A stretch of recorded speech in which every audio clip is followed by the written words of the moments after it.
बिस्मिल्लाहिर्रहमानिर्रहीम। अस्सलाम वालेकुम डियर स्टूडेंट्स। उम्मीद करता हूँ कि बेटा आप सब खैरियत से होंगे। Ninth biology chapter number 7 bio energetics और पेज नंबर है बेटा आपके पास 120। और जो आज के लेक्चर में हम टॉपिक डिस्कस करेंगे वो है फोटोसिंथेसिस। लास्ट लेक्चर में हमने एटीपी को डिस्कस किया था, तो आज से जो नेक्स्ट टॉपिक है आपके पास वो है फोटोसिंथेसिस, हम उसको डिस्कस करेंगे। तो बेटा जैसे कि नाम से जाहिर हो रहा है, फोटो का मतलब होता है लाइट, सिंथेसिस का मतलब होता है प्रोडक्शन। तो फोटोसिंथेसिस आपके पास एक ऐसा प्रोसेस है जिसमें जो प्लांट्स हैं वो कार्बन डाइऑक्साइड, वाटर और सनलाइट की मौजूदगी में क्लोरोफिल की मदद से क्या बनाते हैं, सिंथेसिस ऑफ फूड होती है, जिसको हम कहते हैं ग्लूकोज कहते हैं। वहाँ पे ग्लूकोज की प्रोडक्शन होती है। तो बेटा अगर हम सिंपलेस्ट वे में इसकी डेफिनेशन करना चाहें तो फोटोसिंथेसिस आपके पास क्या है? Photosynthesis is the synthesis of glucose from carbon dioxide and water. Synthesis of what? Synthesis of glucose from the किससे? From the carbon dioxide and water in the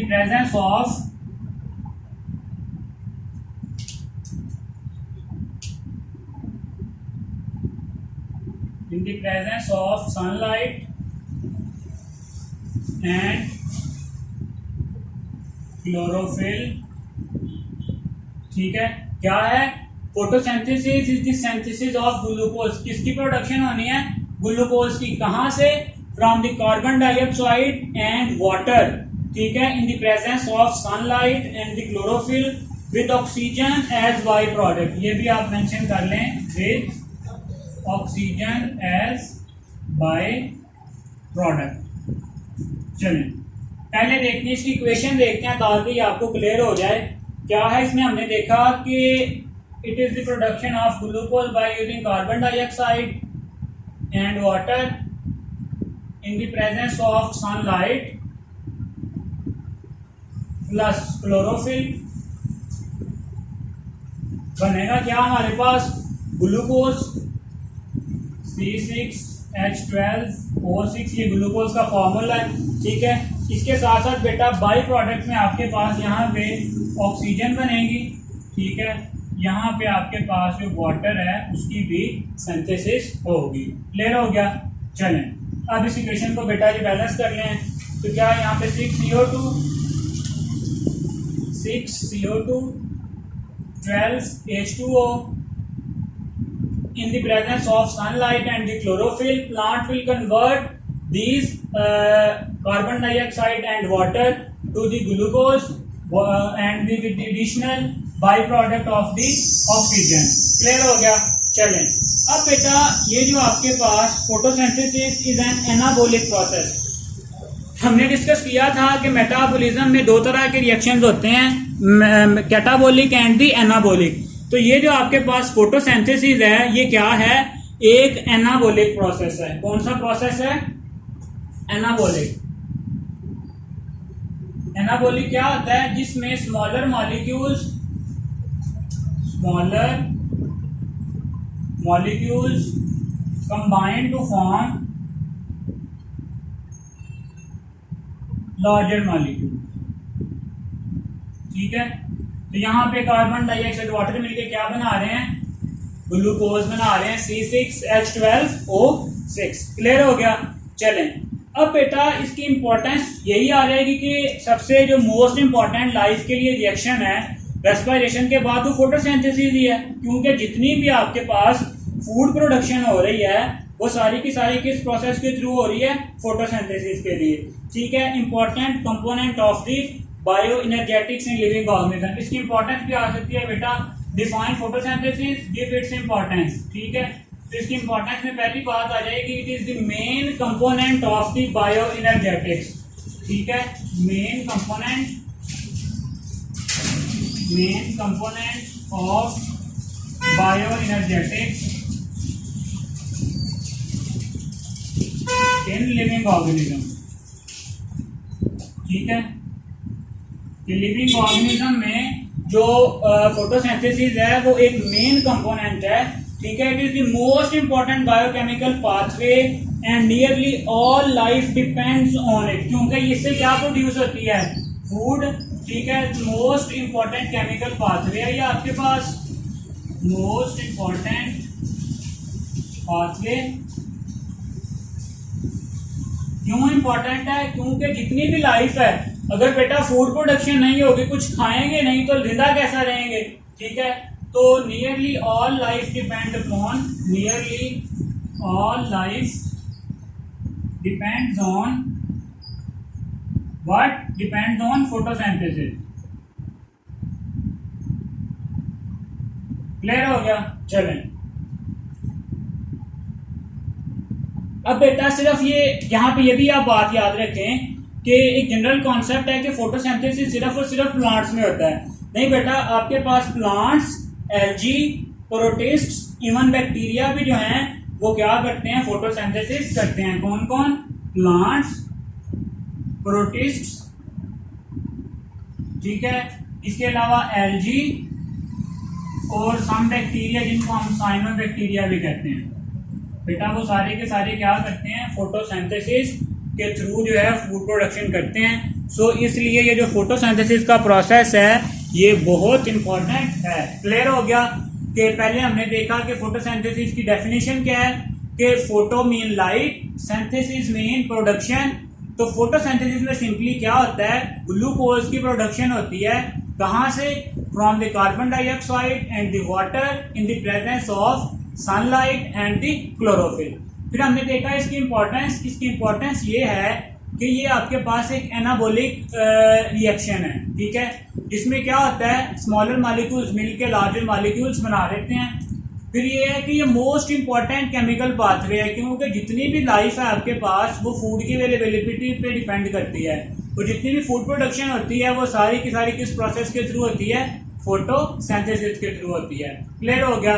चलें, इसी तरह से बेटा हमने देखा है कि जो फोटोसिंथेसिस है ये आपके पास प्लांट्स, प्रोटिस्ट्स, फंजाई, आप कैसे एल्गी एंड साइनोबैक्टीरिया, ये सारे के सारे फोटोसिंथेसिस के प्रोसेस को करते हैं। चले, अब नेक्स्ट देखते हैं बेटा कि ये जो आपके पास कार्बन डाइऑक्साइड है और ये जो वाटर है ये कहाँ से आता है। Intake of carbon dioxide and water for the process of photosynthesis. Intake of carbon dioxide and water. Intake of carbon dioxide and water. चलें, तो बेटा ये जो water and carbon dioxide are the raw material of the photosynthesis. ठीक है, अगर ये दोनों चीजें नहीं होंगी तो फोटोसिंथेसिस का प्रोसेस नहीं होगा। Plant have mechanism for intake and transport of these raw materials. पहले देखते हैं वाटर को। वाटर बेटा आपको पता है कहाँ पे प्रेजेंट होता है, सॉइल में। ठीक है, अब जो वाटर है वो सॉइल से रूट्स और रूट से, मतलब जो आपके पास शाखें होती हैं वो क्या कर, जो जड़ें होती हैं वो वाटर को सॉइल से क्या कर लेती हैं, एब्जॉर्ब कर लेती हैं। ठीक है, water present in soil is absorbed by roots and root hair. Water कहाँ पे प्रेजेंट होता है, प्रेजेंट इन सॉइल, एब्जॉर्ब्ड, जिसको एब्जॉर्ब कर लेती हैं, एब्जॉर्ब्ड बाय रूट्स, मतलब जो जड़ें हैं, एंड रूट से, ये स्पेशलाइज्ड स्ट्रक्चर होते हैं रूट्स में जिनको हम रूट हेयर्स कहते हैं। ठीक है, वहां से जो वाटर है वो एब्जॉर्ब कर लिया जाता है। ठीक है, अब एब्जॉर्ब करने के बाद बेटा क्या होता है, this water is eventually transported to the leaves through the xylem vessels. अब जो प्रोडक्शन होनी है वो आपकी रूट्स में थोड़ी होनी है, वो तो लीव्स में जो है आपके पास क्लोरोफिल है वो जो है फूड को प्रिपेयर करेंगे। तो क्या होता है बेटा, this water is transported to the leaves, this water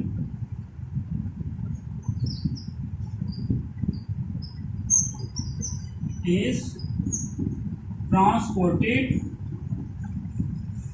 to leaves। कैसे, हमने पढ़े थे बेटा जाइलम और फ्लोएम टिश्यूज। तो जो आपके पास जाइलम वेसल्स हैं उनके थ्रू जाइलम वेसल्स जो स्पेशलाइज्ड टिश्यू हैं for the transport of water कहाँ पे पहुंचा दिए जाते हैं, लीव्स की सरफेस पे। ठीक है, चलें, दूसरी तरफ आती है आपके पास बेटा जी कार्बन डाइऑक्साइड। अब हम कार्बन डाइऑक्साइड कहाँ से लेते हैं? ये तो आ गया ना वाटर, ये वाटर सॉइल में प्रेजेंट होता है, सॉइल से रूट्स ने एब्जॉर्ब किया, एब्जॉर्ब करके जाइलम के थ्रू जो है उसे लीव्स तक पहुंचा दिया। दूसरी तरफ आता है कार्बन डाइऑक्साइड। अब the air that enter leave through tiny pores called stromata reach into the air spaces present around the mesophyll sales. बेटा हमने पढ़े हुए हैं स्ट्रोमेटा जो क्या है, स्पेशलाइज्ड स्ट्रक्चर्स हैं। जब उनके थ्रू जो एयर है वो एंटर होती है, एयर एंटर्स थ्रू स्ट्रोमेटा, जो स्मॉल आपके पास ओपनिंग्स हैं in the surface of leaf. Leaf की सरफेस में बेटा स्मॉल ओपनिंग्स होते हैं जिनको हम क्या कहते हैं, स्ट्रोमेटा। फिर उन स्ट्रोमेटा से ये जो एयर है ये कहाँ जाती है, एयर स्पेसिस में, around the mesophyll cell. Air spaces जो कहां पे प्रेजेंट हैं, around the mesophyll sales.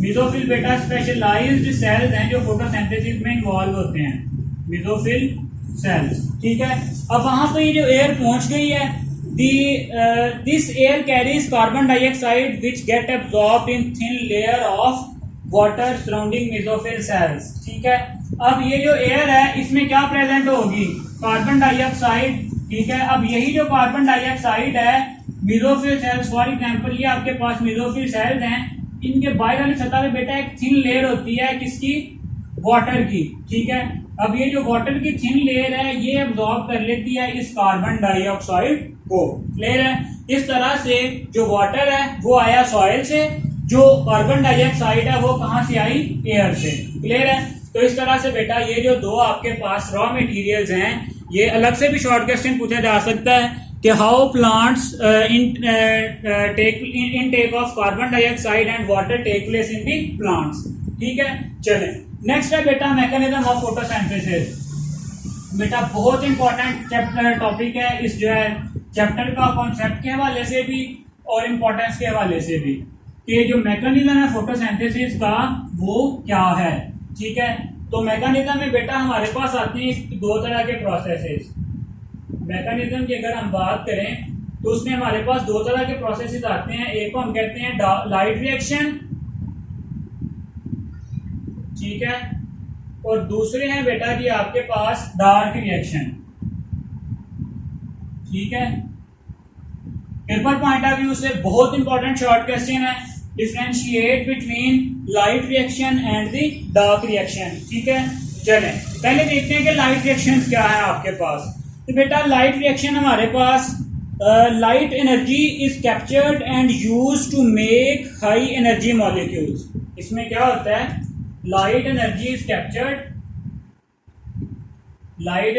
Captured and used to make high energy molecules. High energy molecules कौन कौन से, एटीपी, NADPH। ठीक है, ये इनको बनाने के लिए यहाँ पे ये क्या होती है, लाइट एनर्जी यूज होती है। These reactions are known as light reactions. ठीक है, डेफिनेशन बेटा मैं पूरी यहाँ पे नहीं लिख रहा, क्या है डेफिनेशन इसकी, light reactions are those reactions in which light is captured by the different chlorophyll molecules and converted into high energy molecules known as ATP and NADPH। ठीक है, चलें अब दूसरी बात यह है कि ये जो आपके पास रिएक्शंस हैं ये कहाँ पे हो रहे होते हैं। These reactions take place on the thylakoid membrane of chloroplast। ये बात आपने याद रखनी है कि जो लाइट रिएक्शंस हैं वो जो आपके पास थैलाकोइड मेम्ब्रेन्स होती हैं, थैलाकोइड मेम्ब्रेन्स ऑफ क्लोरोप्लास्ट,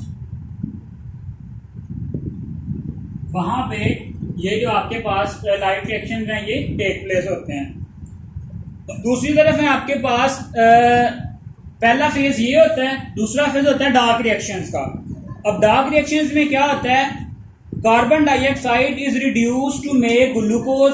ठीक है, in this phase the energy from high energy molecules is utilized, carbon dioxide is reduced to make glucose।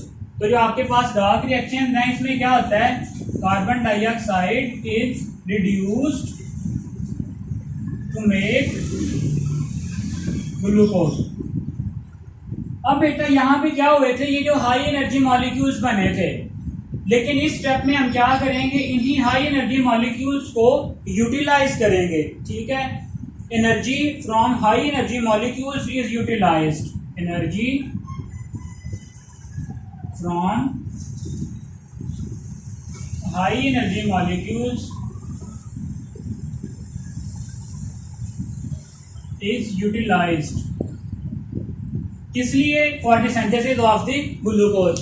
यहाँ पे ये जो एनर्जी हाई एनर्जी मॉलिक्यूल्स से वो बने थे, लेकिन यहाँ पे वो जो हाई एनर्जी थी उन मॉलिक्यूल्स की, उनको हम क्या कर लेते हैं, यूटिलाइज कर लेते हैं। ठीक है, since these reactions do not use light directly, they are known as dark reactions. ठीक है, अब हम इन्हें डार्क रिएक्शंस क्यों कहते हैं? क्योंकि इनमें no use of light, so these are called as dark reaction. चलें, ये हो रहे थे थैलाकोइड मेम्ब्रेन में, और जो आपके पास डार्क रिएक्शंस हैं ये कहां पे होंगे? Stroma of the chloroplast, stroma of chloroplast. Chloroplast का स्ट्रक्चर बेटा हम काफी डिटेल में देख के आए हैं कि किस तरह से आपके पास इस तरह से उसका बेटा जी स्ट्रक्चर होता है।